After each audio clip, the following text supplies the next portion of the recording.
Have you ever used the stick and carrot method in order to get somebody to perform better? Maybe change their behavior so they get better results at work? If you have, and many people have, this is a really good management tactic. You've probably noticed something about this, that it does work, but it doesn't usually stick. Because the stick and carrot method is really a management tool, but really not a leadership tool. And there's a difference between managing and leading. And it doesn't mean that you can't lead and be a manager and not lead, but you have to understand this really important concept when it comes to behavioral change. Because the stick and carrot methodology does work and it doesn't. And it's the doesn't part that I'm going to share with you in this video.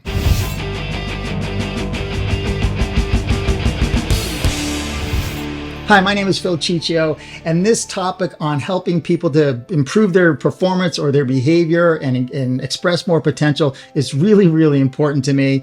I was a type of person who wasn't really expressing much potential for many, many years. And I realized why that was. I'm going to share some of this with you, some of the concepts that I learned along the way and how I've been able to help people to actually perform better, because I used to think that the stick was the way to do it, right? Or the carrot.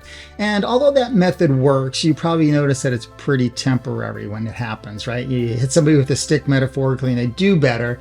And then suddenly after a little while, when the sting of the stick goes away, they go back to their old behavior. Why is that? Think about that for a moment, right? It's because external motivation is temporary. Think about external motivation for a moment. You've been externally motivated either positively or negatively, meaning stick or carrot, right? And that's motivated you to do something. Maybe something happened in your life, you got excited, and you maybe went to a seminar and somebody excited you to do better, right? And you left there and you were all pumped up to do better, and then it kind of fizzled out after a little while, right? Or maybe somebody hit you with a stick, right? Or life hit you with a stick. And you decided, I have to change something. I got to do something about this, is what we say here in New England, right? I got to do something about this. And you did for a little while, and then that fizzled out, right? What happened there, right? External motivation is temporary. It's like fireworks, right? The fireworks go off and they're in the air and it looks beautiful for a moment, and then they're gone. It dissipates, right? What I want to talk to you about is internal motivation, or intrinsic motivation, which is more like a bonfire that keeps burning and burning and burning and keeps you motivated. If you're trying to get people to perform better, you have maybe there's somebody in your staff, or maybe you have a child in school, you're trying to get them to do better. Let's talk about this from a manager's perspective, possibly, right? And typically what managers are doing is they look at a result the person gets, they don't like the results, and they focus on the behavior, because they say behavior is the cause of this particular result. So cause and effect makes sense. And so they have a meeting with this person and they put them on a performance improvement plan to change their behavior, hoping that the behavior will change, therefore the result will change. And while they're on that performance improvement plan, basically being hit with a stick, their performance does go up, right? And then finally they get off of the performance improvement plan, and typically what managers tell me is they go back to their old patterns of behavior. This is so frustrating and it's so exhausting for a manager. And so when I started out the video, I talked about managing and leading. There's a difference. And what I mean by that is leaders, they do not try to motivate people extrinsically all the time. Okay. They do motivate them extrinsically, right? Stick or carrot. But more often they try to motivate them intrinsically, so that they get the bonfire burning rather than the fireworks that they have to keep setting off, okay? So let me share with you an illustration of what I mean by this. And I think this will really help you understand, human behavior in general, maybe your own, right? So why you might not be motivated, or you have these bursts of motivation and then fall off, and why some people are really motivated consistently, with that person that's always driven to do their best. That person that's always driven to do their best and continue to move forward, they're not motivated solely by something external like money and benefits, right? They're not just going to work to trade their time for money and benefits. They're going there for something more intrinsic, a sense of purpose or meaning, right? In the work that I do now, I really love what I do. I love to be able to contribute and add value. It makes me feel like I'm doing something significant. When I'm done at the end of the day, I say I'm making a difference. That's the bonfire that keeps burning. It isn't the money, right? So I do this work and people send me money, but the money's a byproduct of what I do, not the reason why I do what I do. If it was just money, then every time I got a check, it would be like fireworks. I'd be all happy. And then once I spent the money, I'd be sad again, or not as motivated. Every time I get money, I'd be motivated. And then every time I don't have money, I'd be demotivated. No, I'm completely motivated and energized all the time because the work that I do is intrinsically motivating to me. And as a leader, you want to make sure you find ways to intrinsically motivate your people so that they're not waiting for the check on Friday or whenever they get paid, right? They're motivated before they get it. And the check, the money, the benefits is just a byproduct of doing what they're enjoying doing, because they go home and they say, hey, I'm making a difference. So let me share with you in an illustration what this looks like. For those who have seen my videos before, been in my trainings, or worked with me as a coaching client, you've seen this before. It's the foundation of everything that I teach. And what I'll share with you here is just a different way of looking at it, okay? So just real quickly here, we're gonna let this circle represent the human mind. So that's your mind, okay? Now, your mind is an activity. Your brain is an organ. So I'm not talking about your brain, although your mind is partly in your brain. Your mind is an activity that exists in every cell of your being. This circle represents your body. So we have the mind-body connection. Most people understand the mind-body connection. You think a thought, right? And that thought creates a feeling. That feeling moves through your body, right? Really simply, I could think right now, we were supposed to be on vacation right now, and down in Florida, and I could think about myself, the weather is horrible there. There's some, tragic hurricanes going through there and things like that right now. So we didn't go. But if the weather was nice, we were down there and I'm sitting on the beach or sitting at the pool with my wife and, just relax. Right now I can picture that.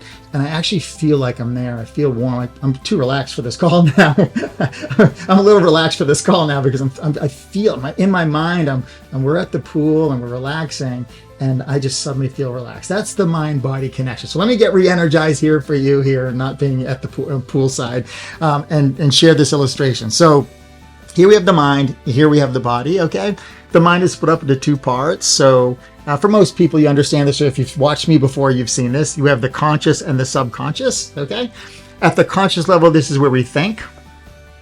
At the subconscious is where we feel those thoughts. So when I just thought about being at the poolside, I felt that. Feelings then must be manifested or through the body, right? So all feelings, the only medium expression for our feelings is through the physical body. So we think a thought, it creates a feeling. The feelings then move through our body, and then we express ourselves through our body and our actions, our behaviors. So our behaviors show up through the body, and then we get our results. So earlier I mentioned that a manager looks at the results that a human being is getting. If they don't like the results, they make the assumption that it must be due to their behavior, cause and effect. So they get laser focused on changing the behavior of this person. And again, most managers will use the stick or carrot. Typically the stick is what most people use, okay? Metaphorical stick. So they say, I need you to change your behavior because I need to get better results from you. So they hit them with a stick. And what I mean by this is, of course, a metaphorical stick. What I mean by this is they tell them if they don't do better, something bad's going to happen, right? And so, like I said, a performance improvement plan, possibly lose their position, maybe get demoted, who knows what it is, but it's a stick nonetheless. When you hit somebody with a stick, this is an external motivator, and typically their behavior will improve. And suddenly you see that they're doing better, and you're like, oh, that worked, great. But as soon as the sting of the stick goes away, you stop pressuring them, or, you take away the punishment or whatever it is. Guess what happens? Their behavior goes back to the way it was. And you're like, what the heck's going on here? So you get another stick and you hit them again, maybe a bigger one, and you get them to perform better. And when the sting of that stick goes away, what happens? Their performance falters again. So you're frustrated. What am I supposed to do here? This is management 101. It's exhausting, right? So you try to incentivize them. If you do better, I'll give you this. And that works. You give them a carrot and they enjoy the carrot. And then once they finish eating the carrot and the carrot is gone, they go back to their old behavior. And this is just management 101. And it's exhausting. This is temporary motivation because managers believe that this is the cause and this is effect, but it is not the cause and effect, not ultimately. What leaders understand is that the cause is here, the effect is here. This is the cause, this is the effect. What a person thinks, feels, what they believe, because beliefs are in here too, beliefs are in here. What a person thinks, feels, and believes drives their behavior. And their behavior, okay, is the result of how they think and feel, and then of course you'd get our results. So what a leader does is, rather than hitting people with a stick or giving them a carrot, they know that in order for us to get sustainable change, something that's long lasting, the bonfire, I've got to do what? I've got to get them to change what they think and feel. If I get to change what they think and feel, now I'll get a more sustainable result. Let me give you an example. I'll come back to this in just a moment. Now, this is an extreme example, okay? But nonetheless, I just did this with a group of people. We were in a hotel environment, and I said to them, let's just say we're all in a room, in a conference room at a hotel. And I said to them, let's just say that we heard in the hallway outside of this conference room, we heard two employees from the hotel arguing. And it sounded like it was escalating, possibly going to turn into a physical alteration. And so what we'd want to do, let's say me, for instance, I'm hearing this, I would want to go out and manage this situation. If I was a manager, I want to go manage the situation. My goal is to make sure that I go out there and change their behavior. So I go out there and I use the stick method, okay? And I say, hey, knock it off, both of you, right? We're going to call the authorities. One of you, you're both going to get arrested, possibly lose your jobs. And I whack them with a couple of sticks. Well, what happens is their behavior is going to change and they go off. I said, go back to your workstations, knock it off, right? So they go back to their workstations and we feel like we've fixed this. We've hit them with a stick, we changed their behavior, we get a better result. Most people would say that worked. And yes, it did. But earlier in this call, in this video, what I said was that stick and carrot works and it doesn't work. Here's where it doesn't work. What's going to happen later on when those two employees bump into each other in the parking lot as they're leaving work? Probably an altercation, because we didn't really change anything, right? We temporarily changed their behavior, but we didn't change what they think and feel. A leader would have went out and rather than focusing on their behavior, would have focused here. How can I get these people to change what they're thinking and feeling, what they believe about each other or the circumstance, so I get a sustainable change? The leader would have went there and said, hey, what's going on here? What are you thinking? What are you feeling? Have a discussion around their thoughts and feelings and beliefs, help them to understand each other better, change their view, change their feelings, right? And then get a sustainable behavioral change. This is important to recognize, okay? Because that here, using the cause and effect methodology, is what we're talking about here. Have you ever heard of, if you've read any leadership books, you've probably heard this phrase, that leaders change hearts and minds. Leaders change hearts and minds. What does that actually mean? Leaders change hearts, what a person feels, right? And minds, what a person thinks. They change what's going on here to get a sustainable result. It's a big difference. Think about this. I mean, it's so easy to see this. I mean, in children, you can see this. You have a child that's doing poorly in school. They're getting D's for grades. So they're getting a D, right? They're not doing well in school. So a parent then says, I'm going to punish you until you get better grades. So they hit this child with a stick, metaphorically, right? And they take away their gaming station, their friends, their bike, whatever it might be. And when they do that, what happens? Their behavior improves and they suddenly get a B. Think about that. So then they give them their bike back, they give them their PlayStation back, and what happens? They end up with a D again. So the parent does it again, hits them with another stick, and they get a B or a C out of them, and this goes on and on and on, right? The parent is not focused where the parent needs to focus. The parent is focused on the behavior, not what a child thinks and feels about school or the teacher or the class that they're in. If the parent could get the person to see things, think, feel differently about school, the class, the importance of it, rather than just keep hitting with a stick, they more than likely get a sustainable result. Now, there's one key about this. Recently, I posted a video about potential and how we get people to express more of their potential. Talked about trust, right? It was a really important video. You should go back and watch it if you haven't seen it, okay? Now, what's really important to recognize here is this, because some of you are saying, well, I've got people on my team that it doesn't matter what I do, they just don't have what it takes. And I would challenge you there, okay? Because I want to ask you this one question. If you hit them with a stick, which you probably have, and their performance improved, what does that tell you? It tells you that they have the potential.